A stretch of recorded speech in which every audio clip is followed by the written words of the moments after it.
Evening all, and welcome back to the Kieran Clavin Racing Show to discuss day one of the Aintree Festival meeting starting on Thursday. As per usual, go through race by race and give my selection for each.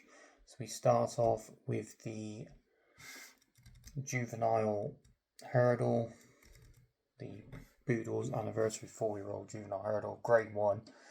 Over the 2 miles, currently you have Salman Davari and Maestro Conti at the top of the betting. Obviously both from 3rd and 4th in the Triumph itself, with obviously Manella studying behind as well. He was 2nd in the Triumph, so decent form there. But the one I'm going to take a chance with is the mare Longitude for Gordon Elliott and Jack Kennedy. Last team finishing 3rd at the DRF behind Salman Davari and Narciso Haas. Decent performance that day. Previously won the 2 starts before at Down Royal and at Fairy House, beating Narciso Haas that day. Miss Cheltenham could be a blessing in disguise, I think. 5 to 1. If you're going to get around that on the day, probably be an each way play to nothing. She should run a race and getting the £7 allowance from the Gelding should see her go close as well. No, sorry, it's not 7, it's 3. No, it's £7. Let me get it right. £7 that she gets from them. I think she should go close, so that'd be Monge too for me. I know she doesn't get any weight from Salman Davari because she's also another mare. But there's not much between them in the betting, and obviously Monge Toot hasn't run at Cheltenham and the Triumph Hurdle. Next race we move on to the 220 is the Manifesto Novices Chase, and only 5 declared, unfortunately. Lalamba 3rd in the Arkle, goes up in trip. Cocktail Divan, who was 6th in the Brown Advisory, comes down in trip. You got Jax Jr., who was 4th in the Arkle, and then Mambo number 5 and Blue King Darude, who both missed the meeting. Obviously Mambo number 5 with a late withdrawal from the Arkle. And he's the one I like in here, is Mambo number 5. And he won over the track in a 2 mile handicap at the start of the season. That form of that race worked out really, really well. Obviously, you have Mighty Bandit in behind, who's subsequently gone on and won 3 times since. Mamma number 5 obviously went on and won at Kempton in the Wayward Lad later on after winning this race. Secret de New was 3rd in that race that day. He's gone and won, obviously, at the weekend and won 3 times since, including that, and won 3 times since. Blue was 4th, has also won. Even the horses pulled up have also won. So this form of that Aintree race looks strong. Aintree form should find this horse going close, really close in this race. Clearly has a lot to find on ratings with Lalamba, but the fact that Lalamba ran at Cheltenham, that probably was a bit of probably ran a lot stronger race in the Arkle. It was a lot harder race, probably going to come out of this and come to this, maybe probably an afterthought. Obviously going up in trip, everybody's been going on about trip, so I'm going to take man with number 5 at 16s coming here fresh. And also, couldn't count out Blue King Daru as well. 25 to 1 currently, best price. Has decent form in the book. Obviously, unfortunately, was 2nd on debut, unbelievably beaten by Risk in the Ground at 2 to 9. Then won the Rising Stars at Wincanton. Was 5th in the Corto Star behind Kitzbühel. Obviously, that form's worked out really well, with Kitzbühel going on to win at the Brown Advisory. Then dropped back in trip last time out at Kempton when finishing 2nd in a Class 2 handicap, only beaten by a neck. Again, he's got a bit like Mamma and 5, a bit to find at the ratings with Lalamba, but I think both of them coming here fresh, I think will pay dividends, and at 16s and 25s probably take a small play on both of those. The 255 is next, the Aintree Bowl, I believe. Yep, here's the bowl, where again, small field, Django Bay favourite, even money, best price, Perry Pass 4 to 1, Spellan's Tower 9 to 2, Protector at 15 to 2, and then Pick Dory at 14s. Now I did back both Pictorian Protectorate on the freshness angle. Anti-post each way 3 places. So obviously one of them finishes third, happy days. But the one I'm coming to counter, the fact that he's coming here and not going for the national, I think Spillane's Tower's got a hell of a chance here. Great run in the Cotswold last time out, win that really impressively. And he's very lightly raced for an 8-year-old. Only had the dozen starts over fences, really progressive. Obviously, last season was second at Punchestown behind Factor File, fifth in the King George, and then was second to Galloping the Shot, being a long way at Punchestown that time. Only ran the once this season over fences. Obviously, the Grand National was the main target, I believe, but they come here instead. That one start over fences was a decent, impressive winner. Well, he wasn't. We looked very much the winner, even though he only won by 3/4 length over Lahon Press. I just think the fact that Django Bay has had a difficult race at Cheltenham when he finished second in the Gold Cup, what's that taken out of him? And in Perry Pass was just not himself, was he?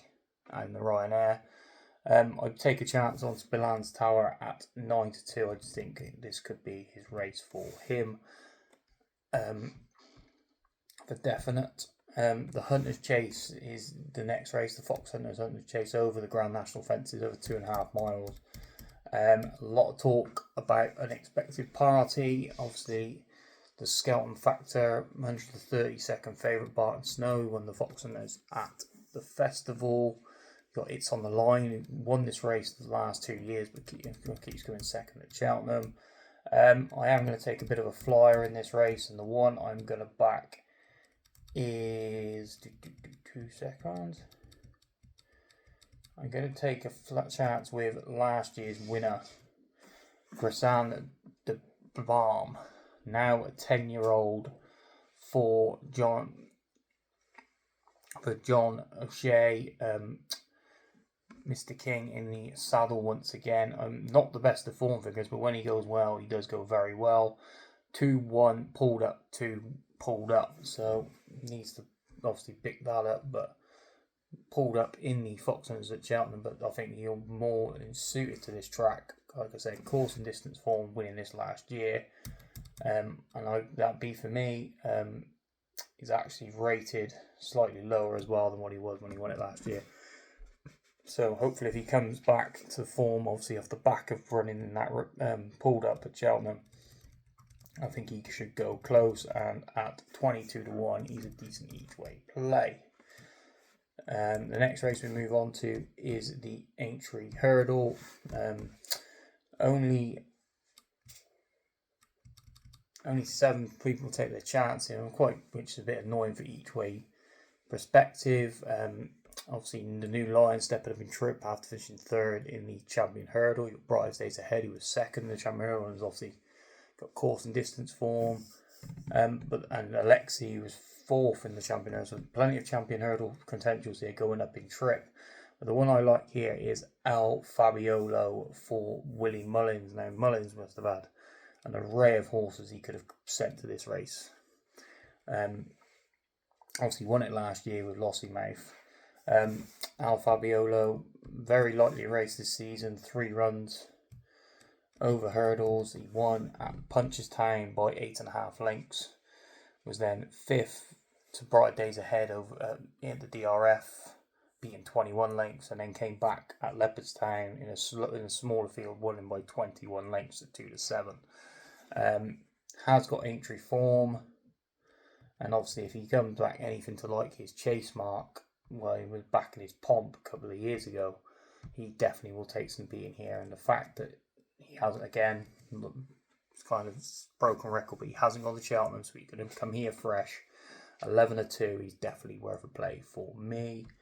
The 440, the Red Rum Chase, now you could quite easily say and put up Sans Brute, who's won the race the last 2 years, 100-30. I think he's been well found in the market. Obviously, this has been the plan all year. This horse has ran okay races, but just to get his handicap mark dropped. The 2 I like in here, though, are Highlands Legacy and, more importantly, Jarvet Allen. Highlands Legacy 2 wins, 2 runners up this season. He won at Worcester. He then was second in that race that I was on about earlier on at Aintree behind Mambo number 5. Second again at Newbury behind Mighty Bandit, and then won just about at Windsor beating Tornado. Form's okay. He was meant to run in the Grand Annual at Cheltenham, but didn't run. He was a late non-runner. I think he should go close looking at the form, and he's probably well handicapped compared to the 2 Mighty Bandit and Mambo number 5, who've gone on to bigger and better success. So he's definitely an each way play at 7-1 off a mark of 133. And then the other one is Jarvet Allen. Now this horse was 4th. Sorry, 2 seconds. Was 4th in that Mambo number 5 race. He actually went off favourite that day off a mark of 127. Was then second to Ryan's Rocket off a mark of 126. Third at Cheltenham when stepped up in trip behind Donecker and Jaguar on trials day. And then went to Kempton again up in trip. Finished 5th behind Car and Vol. Definitely wants 2 miles. Definitely wants to come back down in trip. Wants to roll from the front. And I just think he looks the ideal prep. The fact that he's only off a mark of 126 the first time. Cheap pieces go on as well, which could obviously sharpen him up, keep him on the job from the front. I think they will definitely get a good tune out of this horse, and like I said, off a mark of 126, he's far too good not to get involved here. He's been well backed since declarations. He's now only 8-1 best price, and he's definitely an each way play for me. He's probably one of my better bets on the card. And then finally, the bumper. The one I like here in the mare's bumper is Tismall for Gary Moore. Currently best price 7-1. Really impressive winner last time out at Sandown. I just couldn't believe the way he went through the race so easy. Came to the near side rail and won really easily. I just hope that similar sort of things apply in this race. And then it goes on. Probably she goes on. Sorry, she's probably going to want to step up in trip as when she goes hurdling. But I can't see why she won't travel into this race really well and come off the back of what will probably be a strong pace. And I think she has got a hell of a chance at 7-1. She's a definite each way play in the race.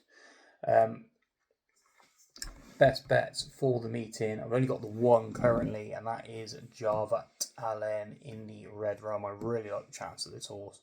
Currently best price 8-1. I wouldn't put anybody off going back in this horse. The form's there in the book with Mambo number 5, Mighty Bandit, etc. I know Highland's Legacy was in the race. He gets a big pull at the weights with him as well. I just think this horse is well handicapped to go well in the Red Rum, dropping back to 2 miles. Let him roll out in front and see how he gets on in the first time cheap pieces. Thanks for listening, guys. I hope you all enjoyed the video. I'll be back tomorrow with day 2. Until then, guys, happy punting to you all.